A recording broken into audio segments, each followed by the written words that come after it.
Versets 1 à 11. Les ouvriers choisis. L'exécution de pareils ordres rendait nécessaire des travaux de toutes sortes, charpente, tenture, tissage, broderie, teinture, métaux à travailler par la fonte, le marteau ou le burin, pierres précieuses à graver, etc. Tout cela réclamait une direction savante et habile. Heureusement qu'Israël sortait d'Égypte où tous ces métiers étaient cultivés depuis des siècles et avaient atteint le plus haut degré de perfection, comme le prouvent les œuvres de toutes sortes que l'on découvre aujourd'hui dans ce pays. Dieu avait fait choix, pour présider à ce grand travail, d'hommes dont les talents naturels devaient être consacrés et guidés par les lumières et les forces du Saint-Esprit. Deux d'entre eux sont nommés comme les plus éminents, en premier lieu Betsaléel, verset 2, puis, comme son second, Oholiabé, verset 6. Le Nouveau Testament, en particulier 1 Corinthiens chapitre entre 12 et 14, nous apprend que dans l'Église aussi les fidèles sont doués d'aptitudes naturelles qui, une fois consacrés au service de Christ par le Saint-Esprit, acquièrent une puissance nouvelle et concourent à l'édification du temple spirituel que Dieu se construit au sein de l'humanité. Verset 2. Betsaléel était de la tribu de Jude. Peut-être son grand-père était-il le même que celui que Moïse adjoignit à Aaron pour leur remettre la direction du peuple quand il monta sur le Sinaï, Exode 24.14, et qui avait joué un rôle dans la bataille contre les Amalékites, Exode 17.12. Appelé par son nom. Cette expression ne s'applique qu'à ceux qui sont chargés de quelque grande œuvre. Ainsi Moïse, Exode 3.4, Samuel, 1 Samuel 3.10, Cyrus, Ésaïe 45.1, 3 et 4. Verset 3. Je les remplis d'esprit divin, comparé Exode 28.3. Verset 4. Pour faire des combinaisons, pour reconstruire dans son imagination le tabernacle que je viens de te décrire et pour savoir comment s'y prendre pour exécuter les ouvrages qu'exige sa confection. Verset 6. Oholiabé paraît avoir été spécialement préposé à tout ce qui concernait les étoffes, Exode 38.23. Dans l'esprit de tout homme habile, comparé Exode 28.3.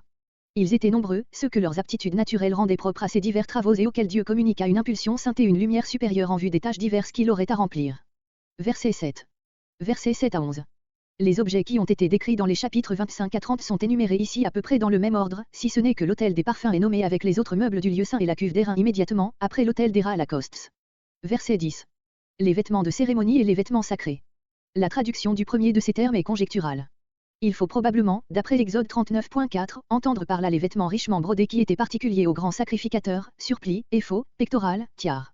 Les vêtements sacrés sont dans ce cas ceux qui lui sont communs avec tous les sacrificateurs, tuniques, caleçons. Les interprètes juifs ont appliqué le premier terme aux couvertures dans lesquelles on enveloppait les objets sacrés, nombre 4.6-13. Mais Exode 39.1 dit expressément que les vêtements de cérémonie sont employés pour faire le service dans le sanctuaire. Verset 12.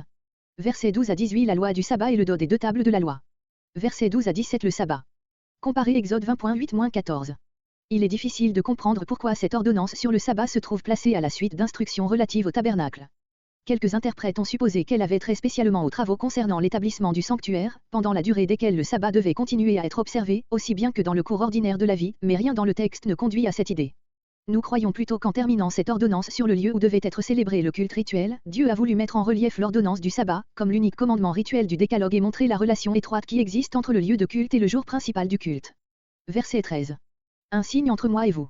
C'était le retour hebdomadaire du sabbat qui rappelait à Israël la relation toute spéciale que Dieu avait daigné contracter avec lui. Aussi le sabbat devint-il plus tard le signe distinctif des Juifs qui habitaient chez les nations païennes.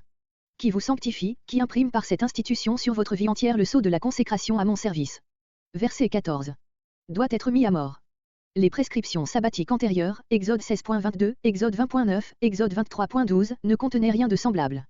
Le sabbat étant le signe distinctif de l'alliance, on comprend que celui qui le violait rompait l'alliance et méritait la mort. Comparez Nombre 15.32-36, qui montre que le supplice était la lapidation. Verset 16. Les derniers mots du verset sont également ajoutés à ce que renfermait le décalogue. Verset 18. Dieu clôt toutes ses communications relatives au sanctuaire, en remettant à Moïse les deux tables de pierre sur lesquelles était gravé le décalogue. La longueur et la largeur des tables devaient correspondre aux dimensions de l'arche, destinée à les recevoir. Étant gravées sur les deux faces, elles pouvaient renfermer la totalité de ce document. L'expression « du doigt de Dieu » signifie en tout cas, d'une manière surnaturelle, le mot nous échappe.